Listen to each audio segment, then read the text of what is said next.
Well, hello, everyone. I'm sorry for being late today. For those of you that are watching live or who had intended to watch live, and hopefully now you're getting the recording. Um, what I wanted to do today is to talk about B vitamin optimization and why I think we should be talking to our patients, our prospects about B vitamin optimization, and then give you some resources and some ways of thinking about implementing this. Now, some of you already are extremely focused on B vitamins in the work that you're doing, whether it's coming out of nutrigenomics or whether it's fertility or whether it's working with people on their cognitive health or on their mental, on digestive health, etc. But oftentimes we are not necessarily talking about B vitamin optimization. And the reason I think it's very important for us to do that is, number one, to help people understand that there are a lot of B vitamins, and it's not just B12 for energy, or it's not just folate for fertility, and of course we don't want to forget about cousin choline or even inositol, in terms of additional nutrients. But one of the reasons we want to talk about optimization is that when there's imbalances, insufficiencies, we've got not enough, and when we've got excesses of these or the wrong forms, we really do challenge the body to run better. And one of the reasons this is a huge opportunity for you is because, number one, in the United States and in other countries, but primarily in the United States, anything that is made with enriched flour, it's mandated that there's folic acid fortification. So right there's a conversation that you can have. And in fact, you don't need to have a conversation, because showing versus telling, and even better, having somebody experiment or do an activity is even better than just showing someone. But when we do this and we actually help them see that that enriched with folic acid is not an optimal choice. And remember, I'm using the term optimization. We are going to actually create some really big wins. So one of the things that doesn't work that well for people is telling them to just avoid processed foods, right? But we know that when something is enriched flour, it's actually really processed, right? That's highly processed. We've removed nutrients and often added back forms, amounts, types that didn't exist there before, or that aren't better for the body. We also know that typically enriched flour products are typically, the rest of the product is not typically better on that piece. So that's one of the reasons that I love our folic acid finding exercise or activity. And that can be a really fun one for any of you to do, where you actually have somebody go into the pantry and start to look, and you can have their kids do it too, for products that have folic acid. They're going to see things like bars that they thought were, great choices for them. Their protein bars that are packaged.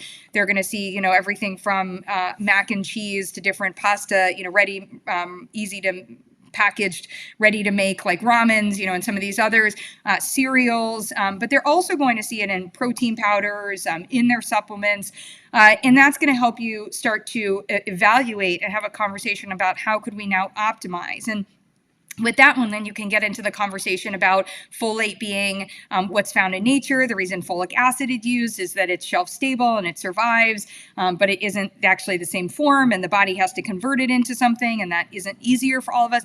So it starts to give you this great in way, and it's something that you can talk to people about on social media, and have them do that way. And that is just folic acid finding, and folate is one of the B vitamins, right? So as we start to look at optimization, what we can talk about in that space is also looking at things like maybe they fill out the B vitamin evaluation, or maybe as a precursor to doing the B vitamin optimizer program, or maybe just as a precursor to doing certain work with you.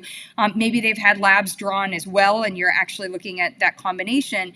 But as you look at it, you also notice that the way that they're getting their B vitamins in, several of their B vitamins are actually more from animal sources.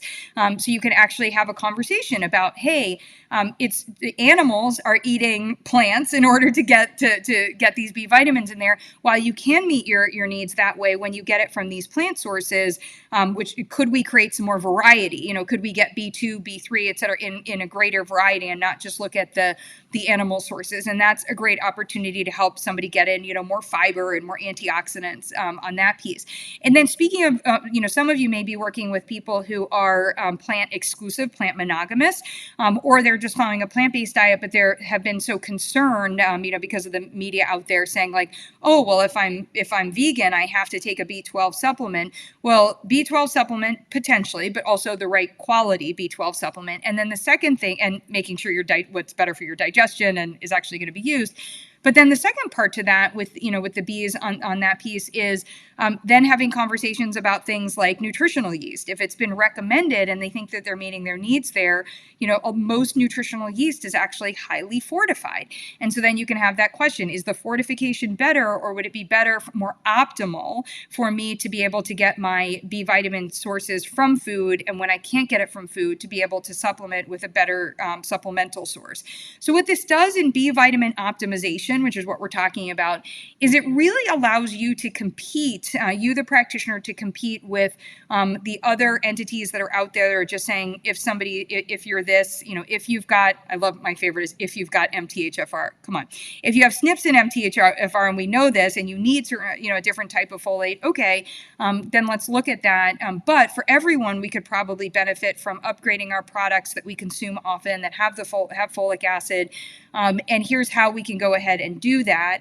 And you can, start to work with them through, and especially if you have our pantry guide and our swap guide, better snacks and sips, it's going to really be able to show you, for you to show them those better choices.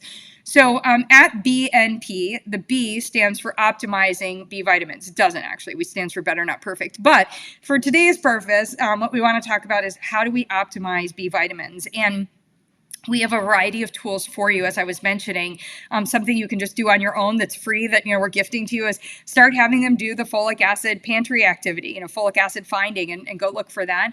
But we can also, you can use our B vitamin evaluation, which is in the toolkit, and you can also choose to enroll them for our new program, which is our B vitamin optimizer, which over the course of the month dives into each one of the B vitamins, helps them see where they're meeting their needs, where they may need to optimize. They may want to shift the choices of where they're meeting their needs, or certainly to address gaps where they're not getting it in.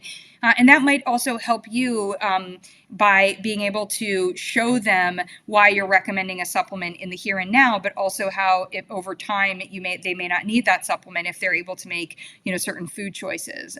So that's B vitamin optimization. I went through it really quickly because I know I was late getting on here today. Any questions, please drop them below and let me know on that piece. And if anyone has any business questions or is here with a question, thought, concern, idea, I am happy to answer it, because that is also why I'm here on Wednesdays. So any questions or anything that I can help you out with as it relates to B vitamins, optimization, or just really being able to use that as a way to also market and maintain your clients, market to get new clients and maintain your clients. Let me pause.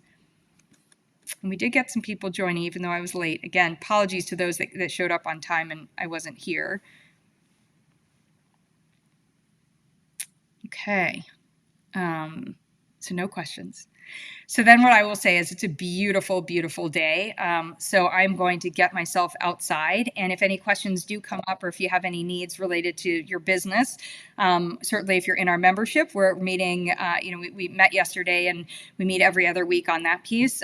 Or please feel free to drop them here and just tag me and I will be able to answer, hopefully be able to answer. Great. If you do have an MTHFR SNP, do you have recommendations or tips? Great. So the answer is, as a person, you're a whole person. And so that SNP is going to be part of a story. And so our genomics practitioners will talk about this often, where we don't want to just go SNP to supplement, certainly, or SNP to making a specific recommendation. We really want to look at who that person is in totality. One of the things that has come up is that many people then, as a result, certainly everyone does better with folate as opposed to folic acid. That doesn't mean people do badly with folic acid. We just want to make sure that, some people might, but I don't want to, especially it's a whole food access issue, et cetera. I don't want to say don't get in folic acid, but I do want to be really clear that if we're getting in higher amounts of that can be risky. Now, when we get over to folate and we're talking about an MTHFR SNP, you may want to look at a methylfolate or a hydroxy, or a blended form in the folate side. But Even bigger than that is really going to be your picture of, to me, what it says is, let me really take a look at methylation overall, and let me make sure that I have the nutrients to support that, which, by the way, if you're somebody genetically who is a poor methylator, less efficient methylator, that may mean really looking at your choline and your zinc, which, and some other nutrients. But at the same time, it also means looking at, just with folate, for example, looking at your B6 and your B12 to make sure that you're not, you don't have any one that you're getting in and absorbing more than the others.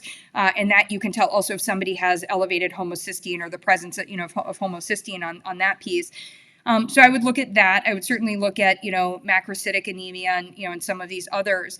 And then I think, so to me, it's understanding that within the context of your overall health goals. So that's going to play out as it relates to fertility. That's going to play out as it relates to cognitive function, and especially an aging brain, memory, et cetera. That's going to be important as it relates to heart health. So if any of these things are also factors, it really is going to help you, either you, the practitioner, or the patient working with your practitioner, understand that this is an area to emphasize and to look at. So I think that would be my starting point, in terms of tips on that piece. But my final tip to that would also be to really look at this folic acid finding and do that activity, because too often I find, my experience has been that practitioners, even really amazing ones, he will go nameless, but all he does is, after he gets the genetic test result back, is switches you from, if you were taking a supplement that had folic acid or even a supplement that had folate, to a methylfolate on that part. Well, hold on a second. If you don't look at the other sources of folic acid everywhere else that's going into you, yes, you've given the body something else you've given the body a better form in the supplemental space. So that is a real win, but you could have a whole car accident of stuff going on, in your cupboards on that piece. So that would be a really, a key one to be able to do. And that's a fun one to talk about in social media because, again, it gives parents and adults something fun to go do, maybe as it gets cold and rainy or things like that, you go into the cupboards and you say okay, let me take a look for that, go in and look for that folic acid, and then have a conversation about, you don't need to throw away those products. You don't need to never buy them again, but let's look at the ones that you consume most often, and can we do upgrades in that part? And you can also get into, am I consuming packaged foods elsewhere? Or, the people who are making should I just assume that if I'm eating lunch at the office or whatever, that the lunch there is being made with packaged foods that are likely to have this? So why don't I use that as, I kind of know I'm getting folic acid there, so why don't I make my choices at home more folate based? And I think that would be a much better recommendation for you on that part. And you are most welcome. All right, everybody. With that, as I said, I'll get outside. It's so beautiful. I hope you guys are getting some vitamin N, which is what the N and B and P stands for, nature. I'm just kidding, but I'm going with it. So so we'll talk about B vitamin optimization, N for nature, and P is going to be for pleasure. I hope you have something that you do that gives you pleasure today as well. All right, everybody. Have a good one. And again, any questions, go ahead and drop them below. Thanks.